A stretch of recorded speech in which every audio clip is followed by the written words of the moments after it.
Hey everybody, it's Briggsell here, and I am playing a game called Heroes and Generals. Now, some of you may have heard about this game before, some of you may not have heard about this game before. I'm going to try and enlighten you a little bit about what it's all about. So, it's a World War II game.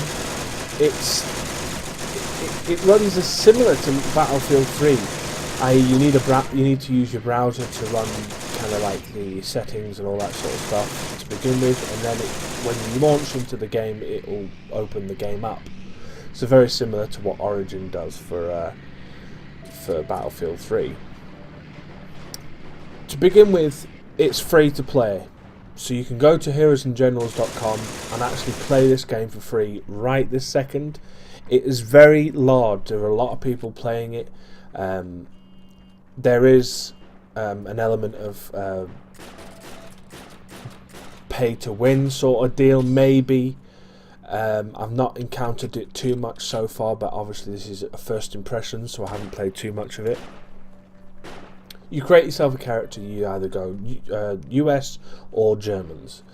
To begin with, you only have one character unless you want to buy another slot, another soldier slot, and that's used with the in-game currency. Other than that, you may want to, if you're interested in that sort of stuff, or if you're really interested in the game and you like the game, then you may want to invest in some gold coins. But I mean, I don't plan to do it just yet, because I need to figure out what this game's all about. So you get the option to start the game. You get a tutorial, which basically shows you how the game runs, how it works. And then you go in back to your browser and you begin the process of playing the game. Now, this game runs very similar to Battlefield 3, as I say, and it also runs, the game type itself is very similar to Battlefield 3 on the basics. I mean, there are vehicles, there are planes, it is basically Battlefield 1942 for updated to our generation, or the next generation of gaming. Now, the engine itself and the gaming and the graphics itself aren't exactly top notch, but as you can see from the video, they aren't terrible either.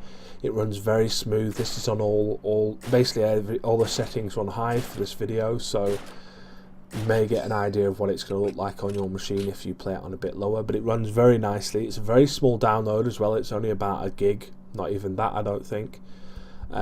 So basically you can get into the game very quickly, and it's rather enjoyable. Now, as the Americans, which is the only side that I've played so far, you start very simply. You have a grenade and you have a rifle. That is it. Once you play and unlock stuff more and more and more and more and more, you start to unlock certain aspects, new guns, new sidearms. You could get to unlock knives and other types of explosives, other primary weapons, and also you get to unlock the area of playing in tanks or in vehicles or even in aeroplanes. I've not seen any aeroplane fighting yet. I've seen a little bit of tank fighting, but not actually in my own kind of way. I've never seen it in my perspective. I've only seen it from the outside. I will basically talk about my impressions now of the game, and then I want to let you watch the rest of this video in peace, because the last thing you want to do is hear my mindless droning of a voice. So, what I think of the game so far. First off, I had a little trouble getting into the game to begin with. There was a little issue with the servers and such. That has now been resolved completely. As far as I'm aware, I can get into any game I want to. I do like the hugeness of it. Now, this map we're playing here is very small compared to another map that I played straight after this video that recorded, which I wish I'd recorded, but I didn't. What it does is it's a massive map. I mean, you've got 30 odd people, or I think it's 36 or something like that, all vying for a map that's really large, very large, with planes and air and tanks and such. And I really do love this massive scale, and a lot of these battles actually mean stuff. I mean, if you're playing in the campaign mode, which is a part of the main game, sometimes you get involved in the campaign stuff and sometimes you don't. Sometimes it's just like a quick game. You can actually take and fight over actual locations in the campaign real world. You get to choose which side you want to play on. So for instance, if when you join the game, you get to choose which war you can join. You can join one that's called Julius, and there's another one, I can't remember what it's called.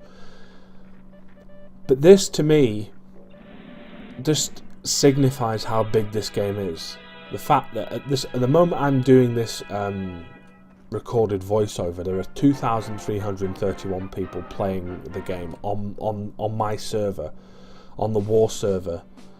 It's called Julius War for Europe number 40. Now, if you guys want to play with me or just want to play on the same server as me and you're not playing so far, that is the name of the war you need to join. So you need to join the US and you need to join Julius War for Europe number 40. I do have to say that I have enjoyed playing this game a lot. I've only recently picked it up in terms of it downloading, so I really do recommend anyone out there who hasn't got anything to play at the moment, who are thinking about getting into something new, try this. Just try it and see what you think. You may not like it. It's not for everyone. It's quite realistic in the sense that, you know, one shot to the head and you are dead. Literally, you are dead. And it can be a little disorientating when you get shot from who knows where. And these night maps are even more difficult because obviously World War II, there wasn't night vision back then. Anyway, I've droned on enough about my first impressions.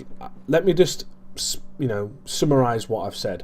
This game, it looks decent, it plays decent, and it's very enjoyable. I recommend it because it's free and you can download it whenever you want. Anyway, that's me done. I hope you enjoy the rest of the video. I know I enjoyed playing it, so I hope that shows in this game. Anyway, thanks for watching. See you next time.